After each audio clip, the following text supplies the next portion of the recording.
Mi suegra reventó mi matrimonio esparciendo mentiras sobre mí. Y ahora, claro, quiere que yo le consiga trabajo a su sobrino. ¡Qué tierna la parásita! Estuve casado con mi ex unos 6 años. Nos conocimos en la universidad, nada de película, nada de destino, puro trámite romántico estándar. Pero desde el minuto 1, su madre me miró como si yo fuera una versión defectuosa de ser humano. Y sí, ya sé, suena al cliché de la suegra malvada. Pues es qué pena. A veces el cliché existe porque hay gente que se esfuerza muchísimo por encarnarlo. Para esa mujer, yo nunca tuve suficiente dinero, ni la familia correcta, ni el apellido con suficiente brillo. Todo eso flotaba en su cráneo hueco como salvapantallas de Windows. Lo aguanté porque en ese momento yo amaba muchísimo a mi esposa, antes de que todo se fuera al demonio. Que con ayuda premium de su madre, por supuesto. Mi esposa siempre me decía que no hiciera caso, que era su madre, que ella hablaría con ella. Y al principio yo pensaba, bueno, al menos intenta poner límites. Spoiler, los límites eran decorativos. Hace unos meses ella empezó a cambiar. Fría, distante, esa vibra de no pasa nada que siempre significa que sí pasa algo, pero te lo van a cobrar en cuotas. Yo preguntaba qué ocurría y ella me salía con que estaba cansada, que era una mala semana, que no era para tanto. Pero el cambio se veía. Menos cariño, menos interés en pasar tiempo juntos, siempre pegada al teléfono. Y sí, sé perfectamente a qué suena eso. Suena a que la infiel era ella. Pues no. Según el guión ridículo que me estaban montando, el infiel era yo. Lo gracioso es que ni yo sabía que estaba siendo infiel. Nadie me había avisado que ya me habían abierto esa franquicia. Al parecer, mi esposa estaba recibiendo información de que yo la engañaba, y en vez de venir a hablar conmigo como una persona adulta, decidió encerrarse, tragarse todo el veneno y creerle a su madre. Hay una decisión brillante, digna de alguien que ve una fogata y piensa, voy a echarle gasolina por si acaso. Mientras tanto, los comentarios de mi suegra se fueron poniendo más agresivos. Ya no eran pullas, eran ejecuciones públicas en cuotas. Ella estaba montando su plan con una precisión casi admirable, como una villana mediocre que por fin encuentra un hobby. Le mentía a mi esposa y de paso me remataba cuando yo ni siquiera sabía que estaba tirado en el piso. Lo peor fue que mi esposa dejó de defenderme. Antes al menos intentaba frenarla.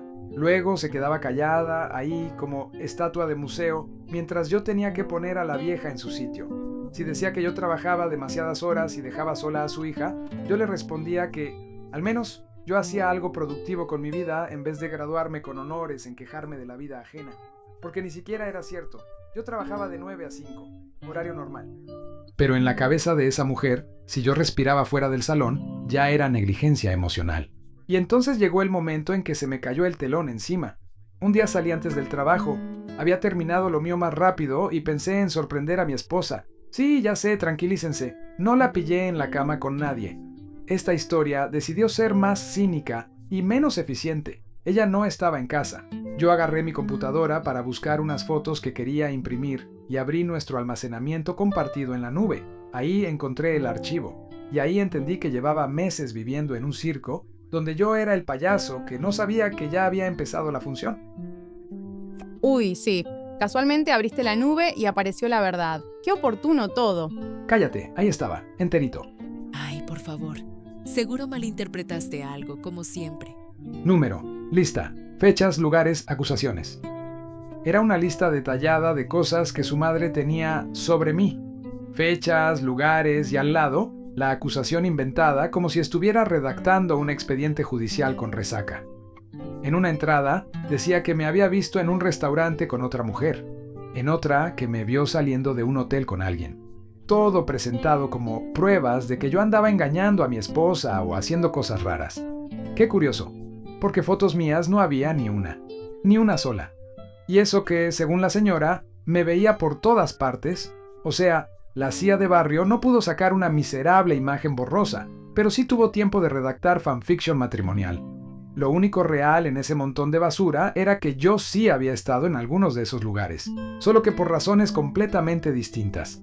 El restaurante, por ejemplo, era una comida del trabajo. Éramos 8 personas, hombres y mujeres, algo que en la cabeza de mi suegra seguramente cuenta como orgía corporativa. Y lo del hotel, yo estaba visitando a mi tío Raúl, que se estaba quedando allí temporalmente, porque había estado enfermo y necesitaba estar cerca de sus médicos. Eso era todo. Nada clandestino, nada turbio, nada sexy. Literalmente iba a ver a un familiar enfermo. Pero mi suegra agarró esos hechos, los metió en la licuadora de su miseria y los convirtió en infidelidad. El talento que tiene esa mujer para fabricar basura con material reciclable debería estar subvencionado. Exacto. Yo estaba en ese hotel, enfermo no seduciéndolo. Bueno, tampoco iba a saberlo todo, ¿no? Pero sí inventarlo, eso sí. Me visitaba con sopa, no con lencería. Gracias, caso cerrado. Pero ni siquiera eso fue lo peor. No, lo peor no fueron las mentiras de mi suegra, porque de ella ya esperaba veneno. Lo peor fue ver que mi esposa las había guardado, ordenadas, archivadas, conservadas como si fueran oro. Al parecer, estaba reuniendo todo eso para usarlo en un divorcio. Eso fue lo que me reventó de verdad, porque si ella hubiera venido a mí con cualquiera de esas acusaciones, yo se las habría explicado en 2 minutos. Lo del restaurante, lo del hotel, todo. De hecho, algunas cosas ya las sabía, como lo de mi tío. Pero claro, parece que escuchar a tu marido es opcional cuando tu madre te ofrece una versión más tóxica y entretenida. Yo solo quería tener evidencia por si acaso. ¿Por si acaso qué? Por si me estabas viendo la cara. Tú ya venías con el tutorial hecho. Una mujer prevenida vale por 2. Y una metiche destruye por 3. Mamá solo intentaba protegerme. No, te estaba programando. Cuando llegó esa noche, le pregunté directamente qué demonios era ese documento. Porque, ojo, no era algo improvisado del fin de semana. Llevaba meses guardado, según la propia información del archivo. Meses tragándose eso, mirándome a la cara, durmiendo conmigo y al mismo tiempo archivando basura para hundirme después. Ella me dijo que quería tener toda la evidencia posible de una infidelidad para no perder en el divorcio. O sea, ni siquiera tenía dudas. No, ya estaba pensando en ganar. Maravilloso. La justicia, según TikTok y mamá. Le expliqué varias cosas, incluyendo lo de mi tío, algo que ella ya sabía.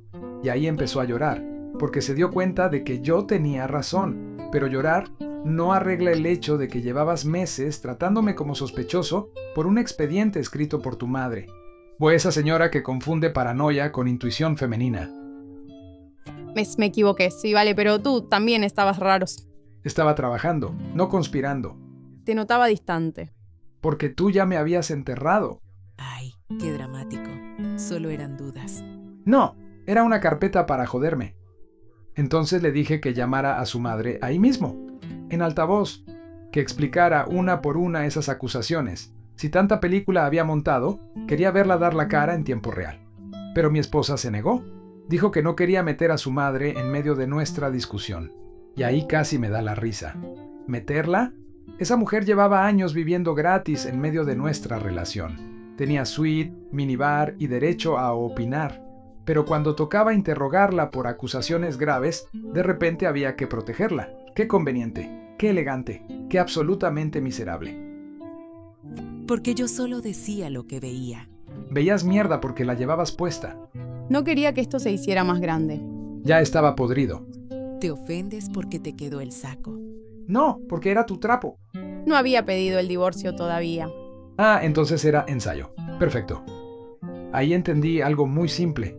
Incluso después de ver que su madre mentía, mi esposa seguía protegiéndola, seguía respetándola más de lo que respetaba la verdad. O a mí. Esa noche me fui a la habitación de invitados y le dije que teníamos que hacer algo con su madre o esa relación no iba a sobrevivir. Y ella seguía con que no era para tanto, porque todavía no había presentado el divorcio, como si el problema fuera el trámite y no el hecho de que ya me había juzgado, condenado y archivado con pruebas sacadas del basurero emocional de su madre. Finísimo todo. Un matrimonio de lujo. Para Laura, el simple hecho de no haber metido todavía los papeles significaba que aún me amaba y que podíamos arreglarlo. Sí, claro. En su cabeza el matrimonio estaba en coma, pero como el certificado de defunción no estaba firmado, había esperanza. Le dije algo muy simple. Mientras su madre siguiera metiendo la nariz donde nadie la llamó, esto no iba a funcionar. Laura estaba destrozada, o eso parecía, pero ni así fue capaz de decir la frase obvia. Mi madre mintió a propósito. No. Se inventó todas las excusas posibles para rebajar lo que había pasado, menos la correcta. Nunca quiso aceptar que su madre era una mentirosa manipuladora que llevaba meses saboteándonos con una dedicación casi religiosa. No era tan blanco o negro.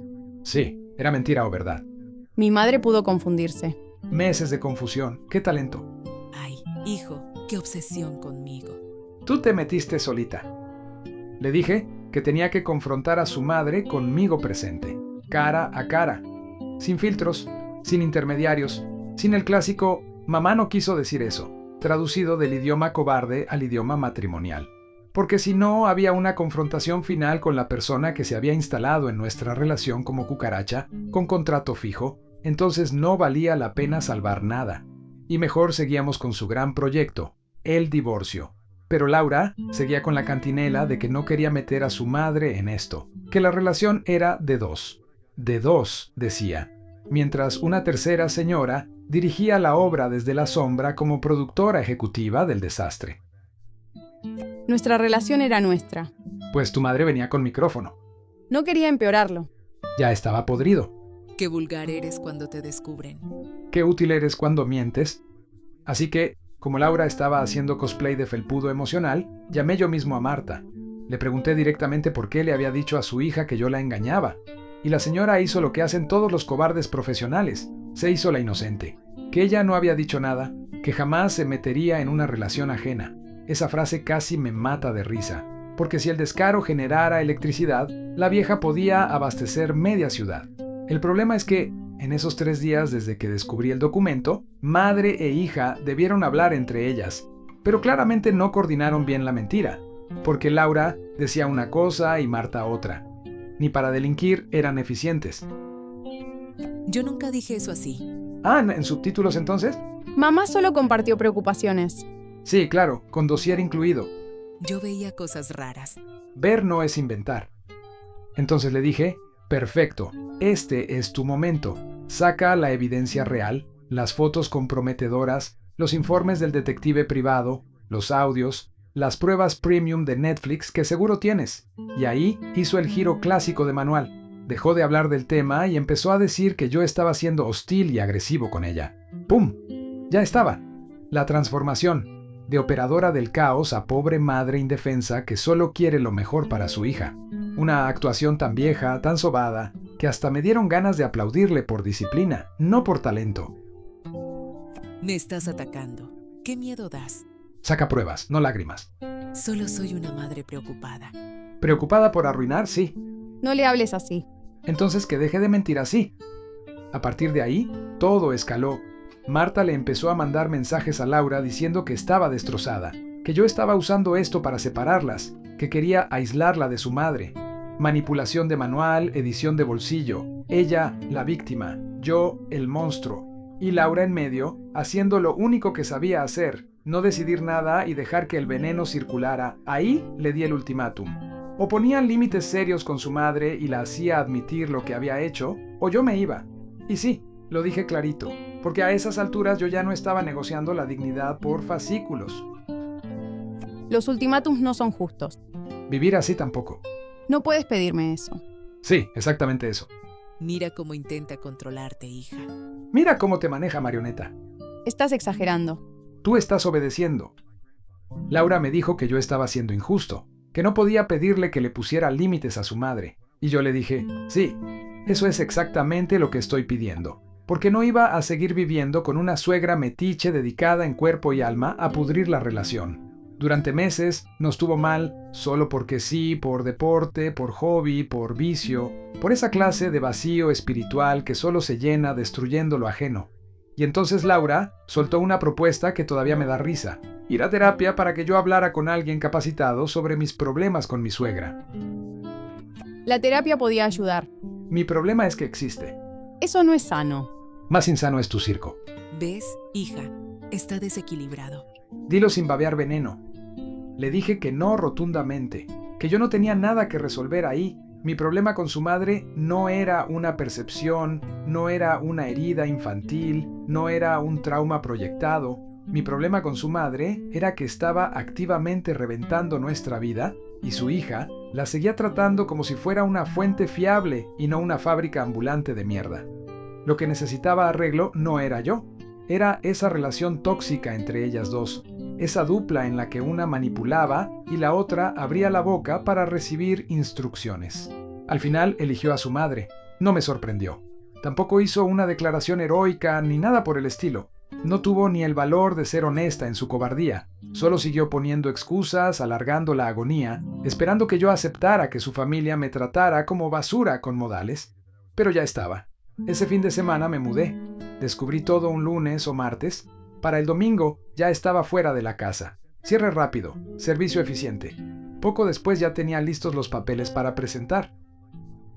Te fuiste demasiado rápido. Llevabas meses enterrándome. Aún podía arreglarse. No con tu madre en administración. Abandonaste a mi hija. La dejé con su autora favorita. Y apenas me fui, la maquinaria del circo familiar se puso a trabajar. Empezaron a decirle a todo el mundo que yo había abandonado a mi esposa. Y cuando digo la familia, seamos honestos, digo principalmente Marta, que es como un call center de chismes con piernas. La señora se fue a redes sociales a victimizarse, insinuando que seguramente sí la engañaba, que por eso me ponía tan defensivo cuando me acusaban. El problema para ella fue que esta vez yo sí tenía pruebas, y decidí enfrentarla en su hábitat natural, las redes de cotilleo, ese pantano donde una víbora siempre cree que manda, hasta que alguien llega con capturas. Yo solo conté mi verdad. Tu verdad venía editada. Todo el mundo sabía que ocultabas algo. Sí, capturas, las saqué. No hacía falta humillarla así. Ah, ¿mentirme en más así? La confronté ahí mismo, con pruebas de fechas, con contexto, con la explicación de lo del trabajo, de mi tío, de todo. Y como suele pasar, el chisme que había viajado en una dirección viajó de vuelta, con intereses. Hay un dicho sobre no mear contra el viento.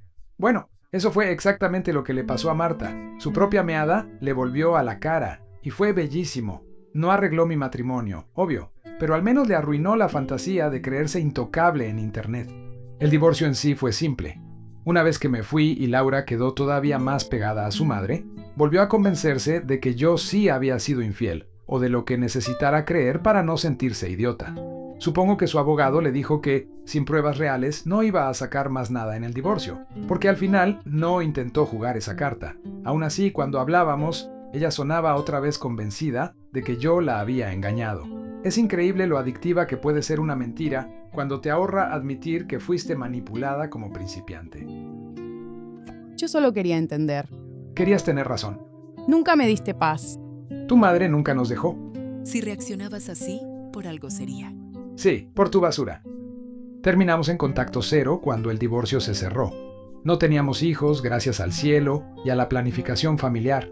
Y yo no iba a pelear por la custodia de mi suegra, una criatura inmadura que no debería existir sin supervisión adulta y bozal legal. Unos meses después me crucé con Laura por pura casualidad. Intentó hablar conmigo, dijo que podíamos tomarnos una hora para ponernos al día, hablar de nuestras vidas, bla bla bla. Esa fantasía patética de la gente que te prende fuego y luego quiere ser amiga del humo. Le dije que no tenía el menor interés. Solo quería hablar civilizadamente. Llegaste años tarde. No hace falta tanto rencor. No es rencor, es criterio. No sé qué quería en ese momento.